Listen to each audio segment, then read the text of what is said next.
आप देख रहे हैं खबर प्रवाह। खबर बिना रुके सबसे पहले।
आपका नाम और पद जानते हुए जानना चाहेंगे, क्या राज है और क्यों लगता है यहाँ पर चैती मेला, और जो गुम्बद है यहाँ की क्या राज है?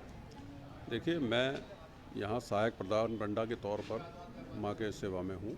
मनोज अग्निहोत्री मेरा नाम है।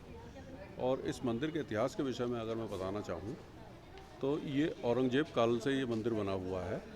और इसके पीछे की जो विस्तार है मैं वो आपको बताता हूँ। हमारे पूर्वज यहाँ चार धाम की यात्रा करते हुए आए थे और यहाँ तीर्थ द्रोणासागर में उस समय मान्यता थी कि बिना स्नान किए चार धाम की यात्रा पूरी नहीं मानी जाती।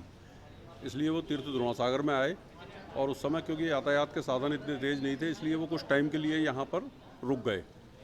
आसपास के क्षेत्र में भ्रमण करने लगे। भ्रमण करते करते जब वो इस क्षेत्र पर पहुँचे तो यहाँ पर उन्हें माँ की शक्ति का आभास हुआ और इस स्थान की साफ़ सफाई करने पर यहाँ माँ की पिंडी रूप में प्राप्ति हुई। जब पिंडी रूप में माँ की प्राप्ति हो गई, वो यहाँ पर सेवा करने लगे। ये खबर नगरवासियों तक पहुँची। कुछ नगरवासी आए और उन्होंने पूछा, बोले पंडित जी यहाँ पर आप जंगल में क्या है, किन की सेवा करते हैं? बोले यहाँ माँ की शक्ति विराजमान है और ये शक्तिपीठ स्थान है। उसके बाद ये खबर, उस समय कुमायूं वंश का शासन था अपने ये उत्तराखंड में, जो आज का उत्तराखंड है। राजा साहब के पास पहुंची। राजा साहब ने पंडित जी को बुलवाया और उनसे पूछा कि भाई वहाँ पर क्या है। उन्होंने साहब वहाँ माँ आदिशक्ति की शक्ति है और पिंडी रूप में वो उनकी प्राप्ति हुई है और हम चाहते हैं कि वहाँ पर आप एक मठ बनवा दें। राजा साहब ने मठ बनवा दिया और पंडा जी यहाँ सेवा करने लगे। कालांतर में नगरवासियों की इच्छा हुई कि यहाँ पर एक माँ का मंदिर बन जाए, तो वो पंडा जी के साथ वो सारे लोग राजा साहब के पास पहुँचे और मंदिर बनाने के लिए निवेदन किया। उस समय हिंदुस्तान में क्योंकि औरंगजेब का शासन था, तो राजा साहब ने उनसे कहा कि मुझे बादशाह की इजाज़त लेनी पड़ेगी। उन्होंने संदेशा भेजा, बादशाह ने मना करवा दिया। कहते हैं कि बादशाह सबसे ज़्यादा अपनी बहन औरंगजेब को चाहता था।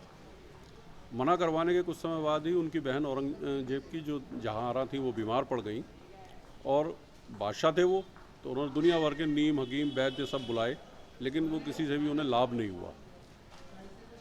एक दिन उनकी बहन को स्वप्न में एक कन्या दिखाई दी और कन्या ने कहा कि तुम्हारे भाई ने मेरा मंदिर बनवाने से जो मना करा है, अगर वो मंदिर बनवा दें तुम स्वस्थ हो जाओगी। जहांआरा ने अपने भाई को ये बात बताई।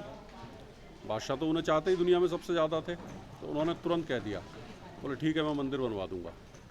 उनकी बहन को स्वास्थ्य लाभ होने लगा और बादशाह ने राजा साहब के पास खबर भेजी कि आप वो मंदिर जो बनवाना चाहते हैं वो बनवा लीजिए।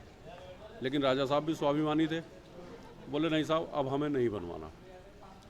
तब बादशाह ने अपने कारीगर भेज के ये मंदिर का निर्माण कराया, जिसका प्रमाण आप मंदिर के गुंबदों में देख सकते हैं, नज़र आता है।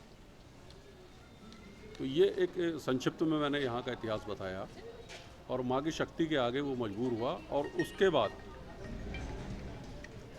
क्योंकि बादशाह के गुंबद आकार इसी वजह से बना। जी, ये आप मंदिर की अगर बनावट देखेंगे तो वो चीज़ मंदिर की बनावट में साफ झलकती है। और उसके बाद बादशाह के विद्वान में, क्योंकि हिंदू और मुस्लिम दोनों तरीके के विद्वान बादशाह के दरबार में बैठा करते थे, तो उनको राय दी कि बादशाह जब आपने मंदिर बनवाया तो आपको वहाँ जाना चाहिए। तो बादशाह ने कहा भाई मेरे धर्म में तो सजदा बुत के आगे करा ही नहीं जा सकता।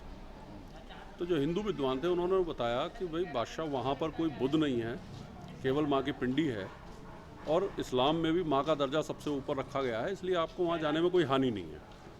तो बोले मुझे कब जाना चाहिए? तो उस समय चैत्र के नवरात्र आने वाले थे, तो उनको चैत्र के नवरात्र का समय सुझाया गया।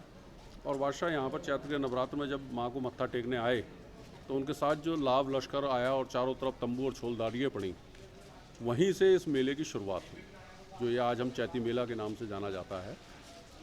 ये वहीं से इसकी शुरुआत हम लोग मानते हैं और वहीं से चैती मेले का प्रारंभ मानते हैं।